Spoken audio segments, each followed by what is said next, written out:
So on Thursday evening, I had scheduled a post-symposium debrief. A number of weeks ago, the Unity Center, in cooperation with the Association for Global New Thought, held a multi-day symposium called Engaged Spirituality: Tools to Empower the Conscious Majority. And it was a very well received, very deeply inspirational and motivational time together. And so I felt the need to bring together those from our immediate community who attended the symposium, that we could debrief and unpack what that experience was for us individually and what it might mean for us collectively as an engaged spiritual community. Well, then, things turned out very differently on Tuesday than most of us had anticipated. And in the room on Thursday evening, as we tried to unpack the symposium, we also got very real with our concerns and our feelings about the election on Tuesday. So this morning, I'm going to invite, and I'll do so in a few minutes, some of our members who were present on Thursday evening to share a bit about what does it mean for us as engaged spiritual people to move through times like these. So first to share with you this morning is a face recognizable by almost everybody in this room. His name is Bart Raymond. Bart, would you please come to the platform? His story of what moved him as a result of this symposium moved me in a very deep and real way. Thank you for being willing to be vulnerable and to share. Good morning.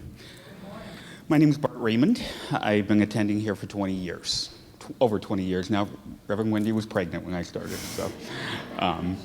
so emotional week, tough week for me, and not for political reasons, because I'm a registered Republican, but I refuse to vote for hate.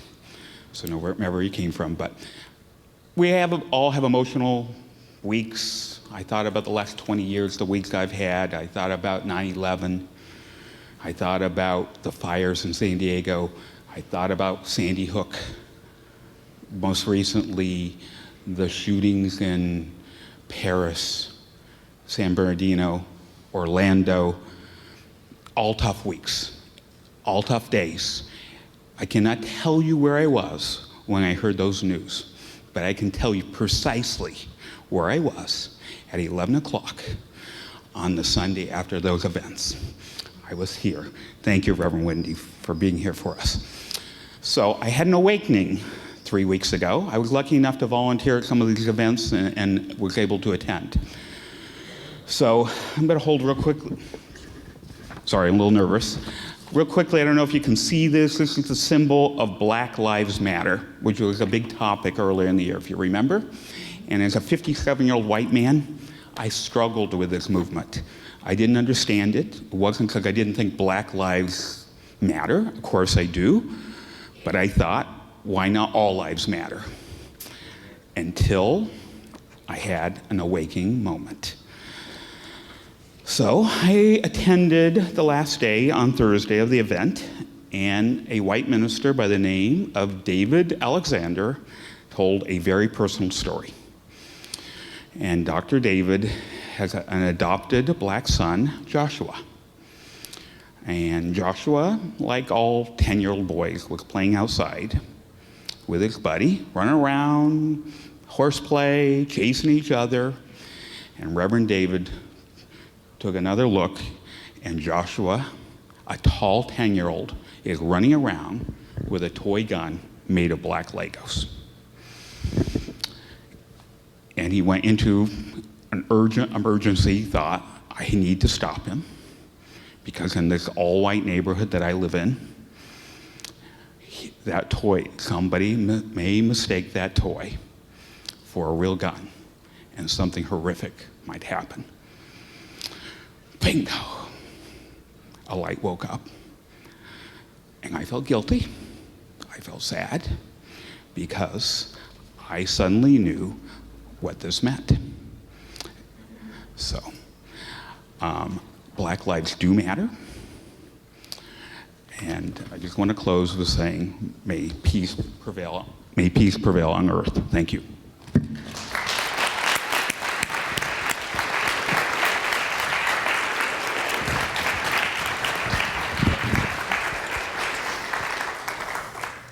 So each of the people who will be speaking, this is not something, for the most part, that they do each and every Sunday. They're speaking very much out of their own experience, their own pain and difficulty with what we find ourselves in today. On Thursday evening, Bart shared just as he did just now. And Dr. Bobby Atkins was part of our gathering on Thursday evening as well. And when she began to share about some of her experience, all of us felt such a tremendous sense of sadness and compassion. All we wanted to do was to hold her. Please open your hearts to Bobby as she will share a bit of what's moving in her and how and why and what this means to her. I love you. Good morning.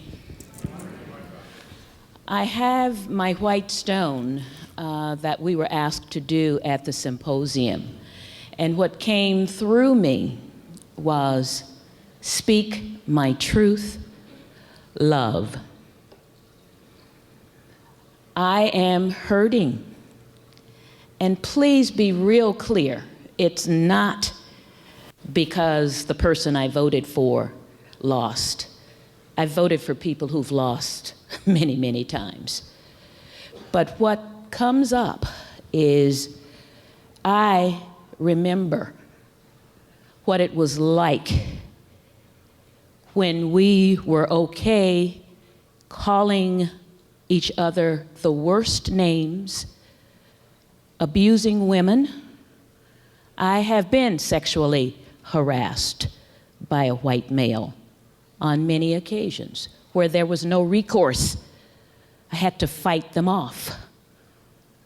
I remember segregation. I grew up through segregation, where all of the ugliness was open. And this is what's coming up again. And if you don't get that,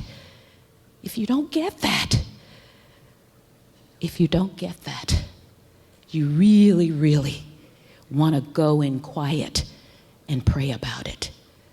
Because it's been boiling under the surface. But now people have permission to say ugly things, to call people any kind of name without consequences. And don't we teach our kids, your actions have consequences? So I'm hurting. I know I'll get through this, as we all will. But it's important that we stay in this uncomfortableness for a while so that we can move through it. Because trust me, we have not done as good a job as we possibly could on this. So as I hurt, I think about you as my community. And I know you will pray for me and for all of us who have been disenfranchised, put down, kicked. I feel pain. This will pass. But not unless we work together. And the song by Michael Jackson, Man in the Mirror, if you want to make the world a better place, you got to look at yourself and then change. My new mantra is, let there be peace in the world, but it has to start here with me and with all of us. And I know we can do that. Thank you.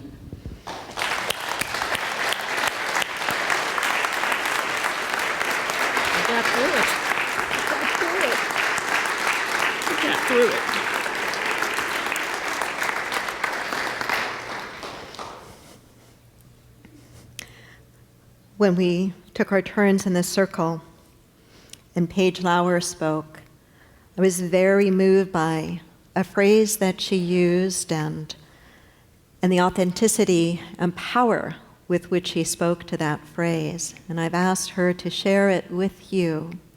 And I invite you to take it into your heart and look at what would it mean to follow those words and that message in these days and years to come. Paige Lauer-Torres.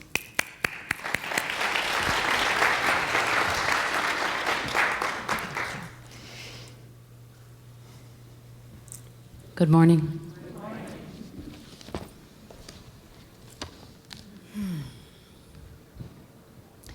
So for me, I'm starting to call the symposium an initiation. It was an initiation for me through tears. And while it was a lot about social justice, that word for me is a little bit broad, it's a little bit vague, because what I felt in my body, what really came home for me, is that people are hurting. People are in pain, people are in trauma, people are starving, people are being persecuted. And growing up in my protected world, the strong message and consciousness that I got from parents growing up in the Great Depression was work hard, nose to the grindstone, make it happen. And there was some consciousness missing around looking up and looking around and feeling what was going on and doing something about it and getting involved. And so I'm going to paraphrase Marianne Williamson, because she said, it isn't so much that hate and violence is loud and full of conviction, it's that love is too often a whisper. And what I was sharing on Thursday when we met is that we've got to get loud with our love. We've got to be heard. We've got to act with conviction. We've got to stand tall. We have to be the people, I have to be the person that participates in love conquering all.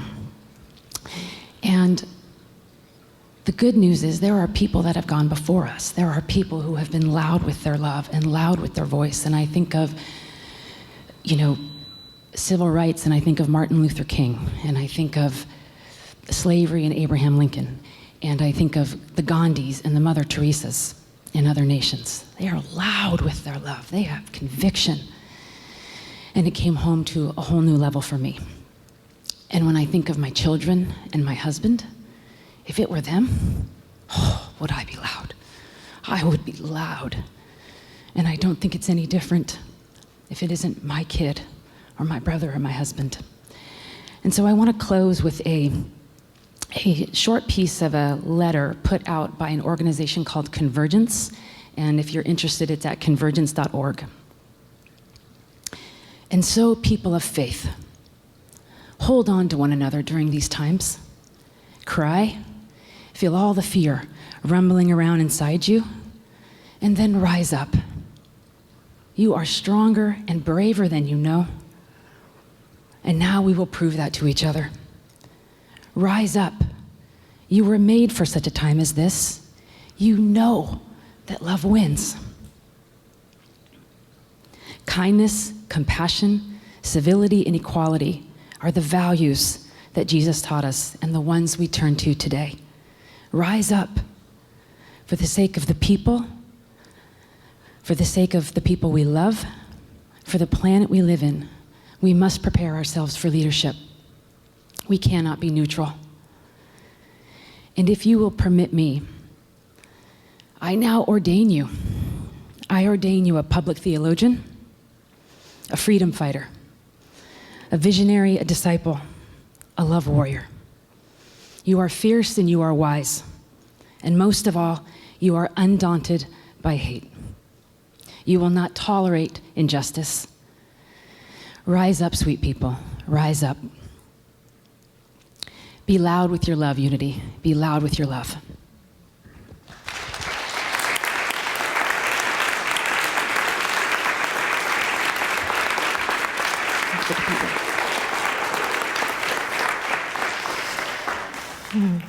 Thursday evening was powerful and it was healing.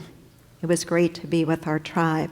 Now I want to invite to the platform Peter Boland, who as always, blessed us with words of wisdom and depth and challenges us to our core. Thank you for saying yes. Thank you all. Thank you, Wendy, very much. You know, this is a room of love. This is a room of mercy. This is a room where we come to strengthen our core. Meditation and prayer are not escapism. They are not a way of hiding from the confusion and suffering of the complexity of the world. We meditate and we pray in order to be strengthened, that we may walk upright into the confusion and struggle of the world. It feels a little bit like a funeral in here, and I feel bad for the Trump supporters in the room because they're here. And you don't know who you're sitting with. This isn't about who won an election. This isn't about politics.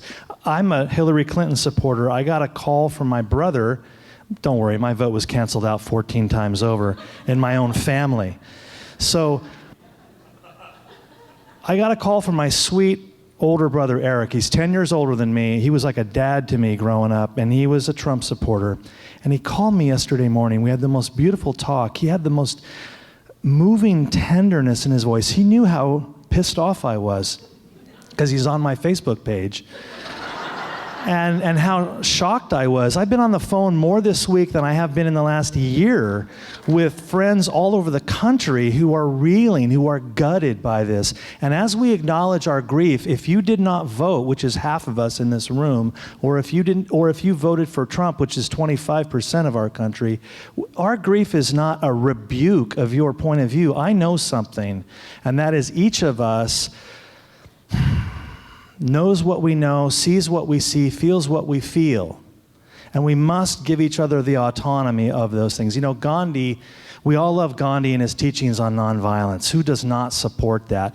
But Gandhi also said that our first order of business is justice in all areas of life, that income inequality is violence, racism is violence, structural, insidious, and unconscious racism that affects arrest rates, conviction rates, and incarceration rates is violence.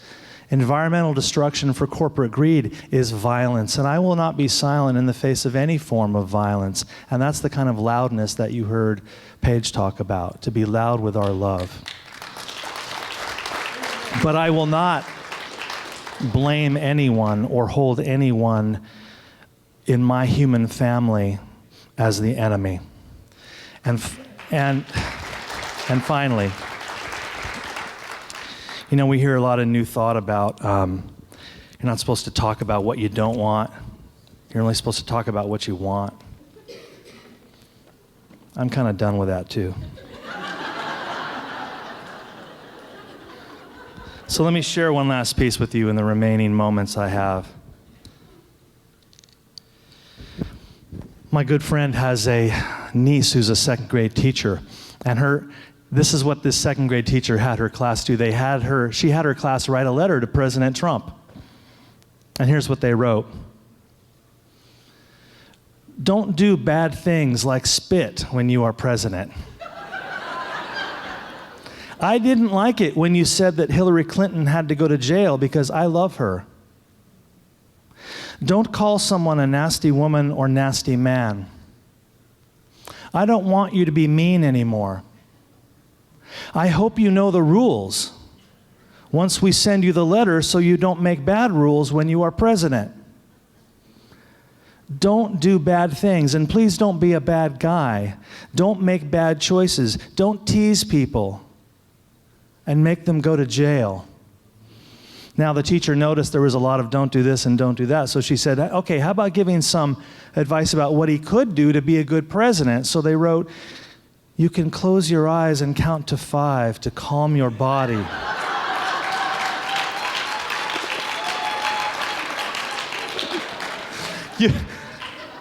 You can help by doing nice things to people. Think before you say something, so it's not something bad. In 4 years, she can win again. Please do not throw this letter out. You might remember what we said if you keep the letter. If you throw it in the garbage, you might not remember all the things. I love you, Donald Trump. I know you can be a good person if you read this letter. Love the children in the polar bear room. Thank you. Thank you.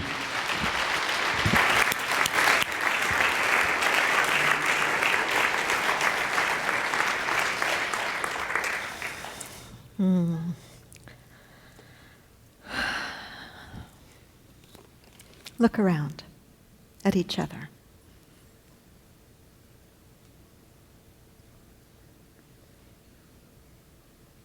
And feel. There's probably a whole gamut of feelings in this room right now.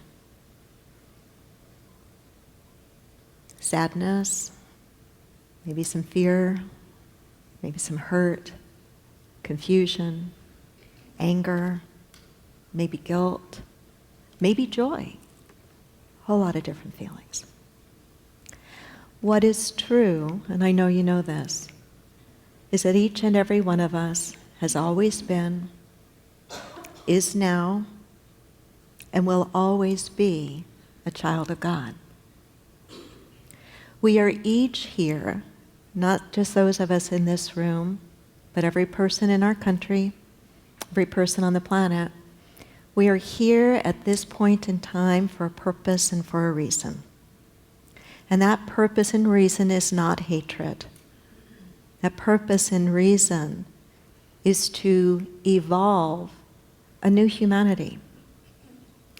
My longtime friend and teacher, Barbara Marx Hubbard, futurist, often talks about times like these times are evolutionary drivers. Drivers of the most severe, somewhat brutal, shocking forces that have the potential to wake us up, to do what Paige reminded us, to look up and look around, not in despair, but to look up and look around and keep our eyes open, even if we see things that do frighten us, even if we see things that aren't the way we want them to be yet, but to keep those eyes open, at the same time to keep our heart open, to know that we are here at this point in time for a purpose, and that purpose is to remain awake and to stand strong and clear and true in what is highest and right, what is ethical, what is moral, what is loving, what is kind. And to do that even in the face of those who might show up so very differently, who might show up in ways that we scratch our head and we say, we just don't get it, we just don't understand. But that must never be an excuse for us to think that somehow they are part of a cosmic loophole and they're not a child of God. Because either it is absolutely true of every single one of us, or it is not true at all.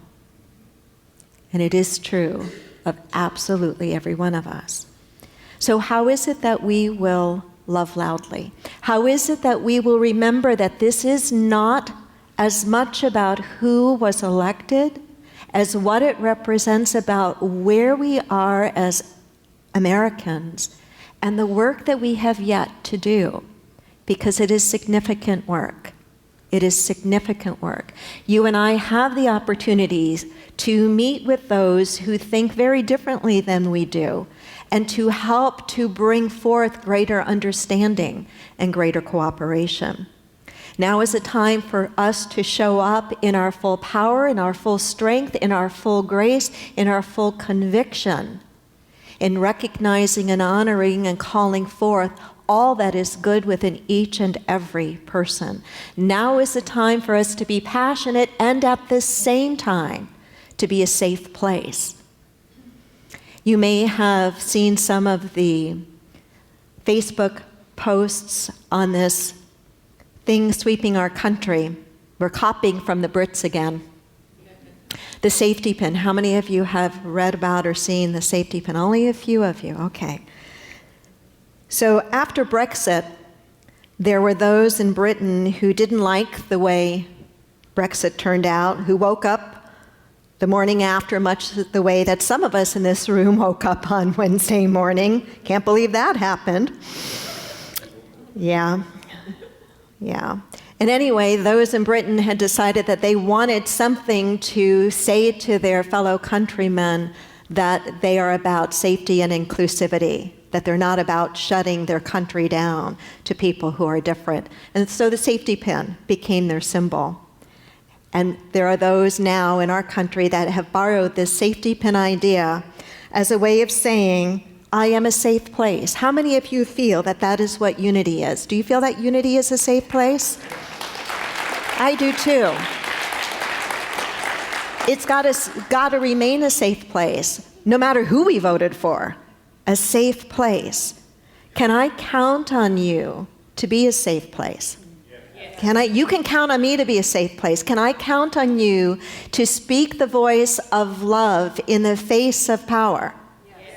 Can I count on you to speak out against things that you know are morally and spiritually and ethically wrong? Yes. And can I count on you to be a powerful, nonviolent force for good right where you are? That means in your families.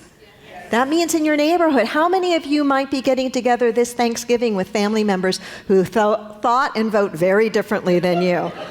Peter, all my family canceled out my vote too. But I need to love them. And hopefully they will still love me too.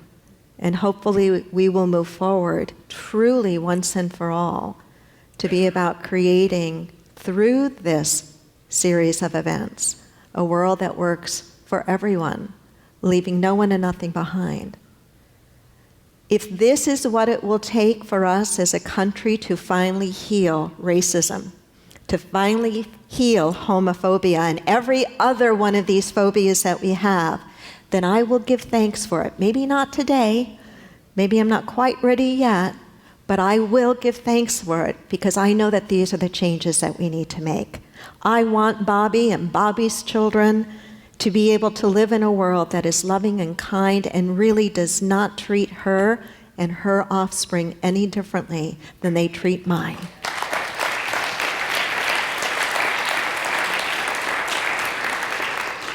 And for my beloved gay and lesbian friends, I want you to be able to love the person you love. I want to be able to marry you if you want to be married.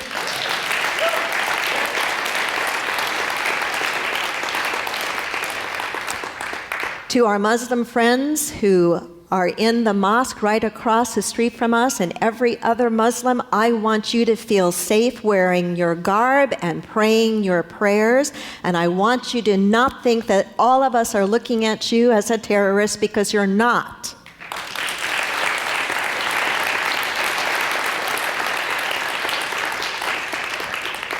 And I want all my beautiful Hispanic friends and Latino friends to know I cherish you and I love you. And I want to have a wall on our border of planted peace poles.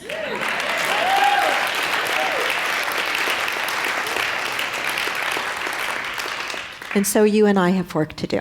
And that work is to remain open, to remain positive, to remain strong, and to work together, each doing the part that we can do to co-create a world that works for all with no one and nothing left behind. This morning as you leave, and I thank you, Paige, for your wisdom in this, we know that there can be a lot of hurt in the room right now. And so we have a lot of our prayer partners on duty for you today.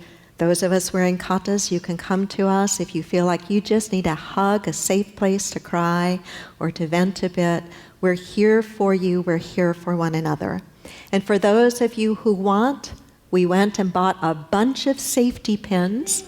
We have them for you as you leave. You might even want to wear them the way I and a few have take a few extra or go out and buy some. There's a run, I understand, at Michael's and Joann's on safety pins.